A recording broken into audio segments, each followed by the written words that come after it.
That's a starter, is it? My story is from Hans Christian Andersen. A little bit worked on, but basically his. It's called The Flying Trunk. There was a rich merchant. He was so rich he could have paved the street outside his house and a couple of alleyways too with silver coin, although he did not. When he paid a penny for an item, he could sell it for half a crown. He had so much money. And then he died.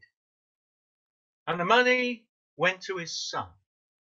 And with his newfound friends, they went to a masquerade every night and dined and ate at the best restaurants. And they made paper kites out of the banknotes and played ducks and drakes with the gold pieces. When they didn't have anything else to do, they told each other stories in the finest surroundings. And then, when all the money was gone, all his friends left him. And he was left with nothing but an old dressing gown and slippers to wear. And his fine old friend sent him an old cabin trunk and a message. And the message says, "Pack up, your world's about to end."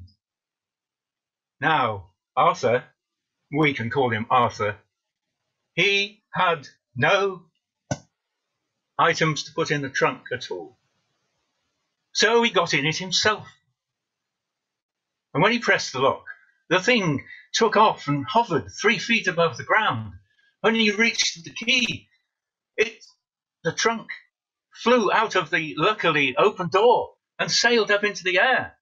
And after a series of aerobatic adventures and very near misses of falling out of it, he managed to steer it. And he set off from his hometown through the air on an adventure. And he flew over the land, and then he flew over the sea, and he flew over the clouds, and he flew over the storms, and he came to a new land, a land of olive groves and vineyards with the sun shining, and in it was a great white city with green roofs and golden domes. And he landed near the city, near a wood, and he hid the trunk under dry leaves and proceeded to walk towards the city. And he met people on his way.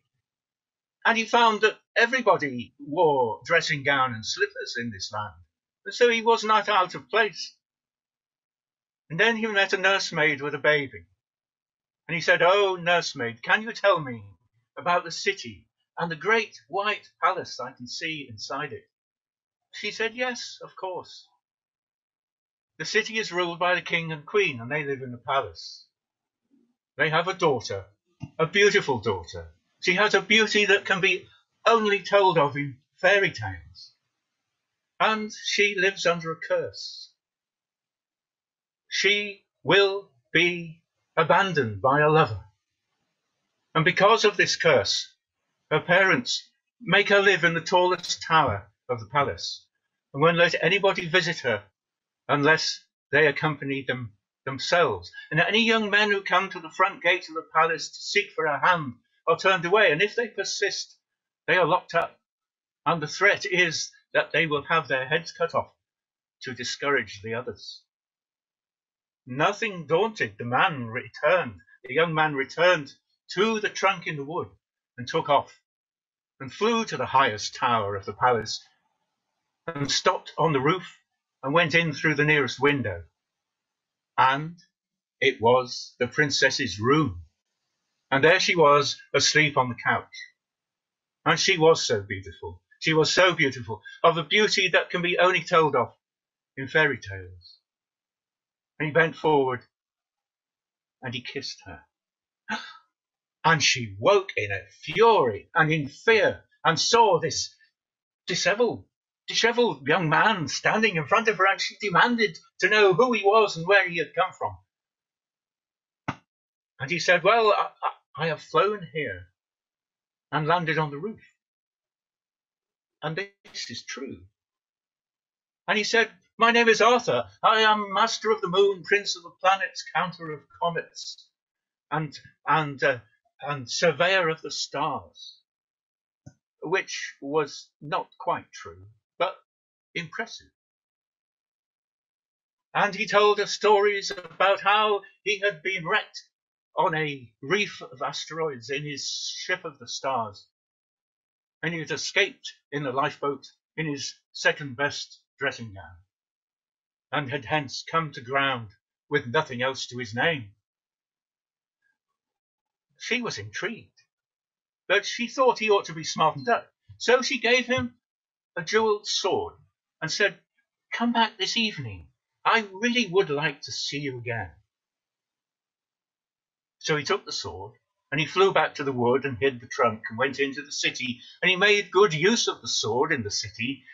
He sold it, and with the money he spent a long hour or two in the steam baths and at the barber's, and bought himself a brand new dressing gown with a silk lining and green velvet slippers with gold buttons. And in the evening he flew back to the palace and landed on the roof, went in through the window, and there was the princess. And they told each other stories. He told her of his travels through the galaxy, and she told him of the intrigues of the palace servants, and their loves and their hates, and their competition to be the top dog of the servants, all without the king and queen knowing. And he visited her evening after evening, and talked with her and ate with her, and they fell madly in love. And of course they sported tenderly. And later she told him, "We must be married. You must meet my mother and father, who dine with me tomorrow. And you must tell them a story that will either win my hand or lose your life." And so he went away back to the wood and worked on his story. And the next day he returned to her room, and there was the princess with the king and the queen surrounded by her white cats. And through the door he could see the glint of armour. "Oh, Arthur," said the king, "prince of the planets, master of the moon, counter of the comets, surveyor of the stars, you must tell us a story to win the hand of our daughter or end your own life." And so Arthur told them a story about a bundle of matches in a kitchen, and how the bundle of matches was asked by the occupants of the kitchen, the pots and the pans and the coffee pot and the cauldron, to tell them their story. And the matches said, "We come from a fine family tree. We were the most important tree in the forest. We were so rich we had green leaves both summer and winter. And then there was a revolution and we were cut down in our prime. And the lord of the family, well, he became the main master of a ship and sails the seven seas. And other branches of the family, they have become wonderful furniture and grace the finest drawing rooms around the world. And we're a splinter group. And we have become matches, and we bring light to light the darkness."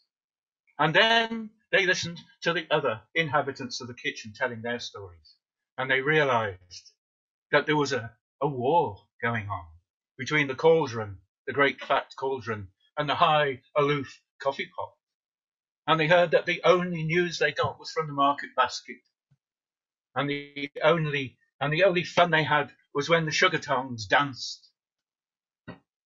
And to cut a longer story shorter, well, the matches learnt all about the inhabitants of the kitchen. And then the kitchen maid came in and took hold of the matches and used them all up in trying to light the fire, and they were all burnt away. Now the king, who liked a funny story, laughed at the jokes about the tree and the forest. And the queen, who liked a serious story that she should learn something from, was delighted to find out all about the occupants of the kitchen, because of course This was a story about her own servants, and how the tinkling teacups were her maids of honour, and how the haughty coffee pot was really the butler, who hated the big fat cook in the kitchen. And so she was delighted with the story, because she learnt from it. And they said, yes, you may marry our daughter, and we shall have a celebration. And so the whole city was decked with flags and flowers, and people danced in the street, and bands played. And the young man, Arthur, thought, well, how can I add to this celebration? And he went in his trunk and parked it in the wood and went to the city and bought fireworks. And then in the evening he flew over the city, setting off rockets and squibs and everything, every type of firework. Golden rain, do you remember that? Yes. And he then went back to the wood and walked into the city to listen to what the people were saying. And the people were saying, what a wonderful show. I saw a face in the sky, and its eyes were like diamonds, and its beard was like a flowing river. And he was very pleased with that. Went back to the trunk. But when he got back to the trunk, it was burnt up. A stray spark from the fireworks had set fire to it, and the leaves had finished the job. He could not get back to the princess. And if he presented himself at the gates of the palace, he would be turned away, and if he persisted, he would be locked up and his head removed. He could not go back to his love. And so he wandered off. And he now goes around the world telling stories. And in every story he puts a little bit of truth, and in every story he puts a little bit of himself, but he never tells a story like the story he told to win the princess. And the princess, well, the curse came true. She was abandoned by her lover, and she sits by her window still waiting for him. And she has called her little boy Arthur, and she has dressed him in a lovely dressing gown with a silk lining and green slippers with golden buttons to remind her of his father. Thank you.